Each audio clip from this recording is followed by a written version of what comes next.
All that heavy rain flooded streets, cars, and even threatened several homes today. And as Brian mentioned, Pasco County, it was pounded by the rain today. And that's where News Channel 8's Jeff Patterson is joining us now live. Jeff, the water is still very deep in parts of Pasco. Yeah, good evening, Keith. As a matter of fact, raining where we are right now. It pays on days like this today to come equipped with your fishing waders because of this water. Unfortunately, this water came up so quickly, it's basically trapped some people in their homes. It's been a busy day for fire rescue crews throughout Pinellas and Pasco counties. In Tarpon Springs, a lightning bolt hit this apartment complex and started a fire. Even as we were talking with the deputy fire chief about the situation, thunder rumbled nearby. Minimal damage right now. Right now we're just going through the stage to make sure things out and try to get out of here before something else happens. We moved on up the road to see flooding on US 19 and cars still trying to make it through. One car stalled. As the water was rising, I jumped in with the Pasco County Sheriff's deputy to push the elderly driver to safety. Not far away in Holiday, we found Jarvis Street underwater and several cars flooded out. This is ridiculous. I mean, it came up real quick. Yeah, the good news is for the people here in Holiday, we've been kind of watching the water. It has gone down by several inches.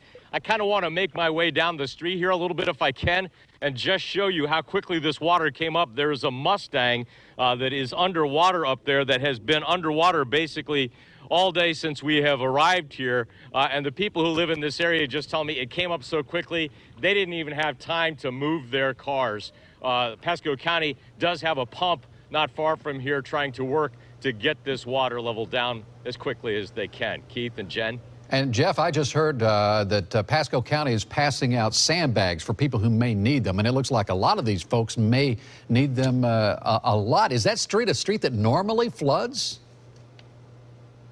Yeah, it floods here frequently, according to the people who live here. Let me just tell you a real quick tip, Keith, that I told somebody here earlier. If you don't have access to a sandbag, you can go to a home improvement store. They have that expandable foam. You can spray it along your doors, along your garage. It will quickly form a protective barrier to prevent water from coming in your home. The trick is, it's a little hard to get off. You will have to repaint. But if you want to prevent the water from coming in your home fast, that'll do it. Yeah, if you can't get out and the water's rising, maybe painting it later is a better option, at least just to keep the water out in the short term. Yeah. Thank you, Jeff Patterson. In his waders, knee-deep there in Pasco County. Thank you, Jeff. Well, debris can be seen floating in the road in some areas. There were several reports of close lightning strikes. We are covering the Bay Area tonight. News Channel 8's Rod Carter has the very latest from Hillsborough County. Whenever it rains in the city of Tampa, there are areas that you just know are going to flood. That's why the city has offered up sandbags for residents. They can come out here and grab and make their own sandbags until 8 o'clock tonight, also tomorrow, because quite frankly, it's kind of just a mess out there today. If you were in a car in the Bay Area today, you know what a blinding rainstorm feels like. Today, some really rough weather. This is a Circle K off Hutchinson and Ehrlich Road, circled in water. Pump so flooded. Well, I had to take off my shoes. It's ankle deep here. Jerry Lisa had to get creative just to get gas. Yes, I have to take him some prescriptions to my son, and I have to get gas. So here I am, piling through the water. So much water so quickly with no place to go. That's why Hillsborough County made sandbags available to residents in 3 areas of the county. Sandy Dangler came by because, well, she's kind of been through this whole thing before. I've lived in the same place for about 36 years, and when it rains and rains and rains and rains, my yard gets very, very wet. And you know what's coming. We're getting preventative.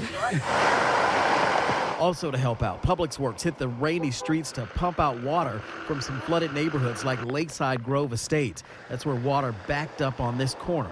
That's a lot of rain. Even the catfish didn't stand a chance. I mean, it's Florida. You're going to get some rain. Just going to have to live with it. Again, the city of Tampa has sandbags available at several locations throughout the city, right here on Himes. You can pick them up until 8 o'clock tonight or 8 a.m. to noon. There's also a couple of other locations. Jackson Heights Playground, that's on East Lake Avenue, and the other location is the City of Tampa Solid Waste Division, that's on West Spruce Street. Now back to you. Thank you, Rod. Many of us all across the Bay Area are dealing with the flooding as a result of all the recent storms. This is a look at downtown Tampa earlier today. Many people had a hard time getting to and from work because of all the water on the streets, pond-like out there. Clearwater Public Safety tweeted out this video after several cars stalled out on the road. You can see drivers trying to get through the standing water anyway. This is on Island Way. Drivers are being urged to stay off the roads until the flood watch is over. A reminder, you can check the radar anytime on your smartphone by using our Storm Team 8 WeatherMax app. It is free to download at the App Store.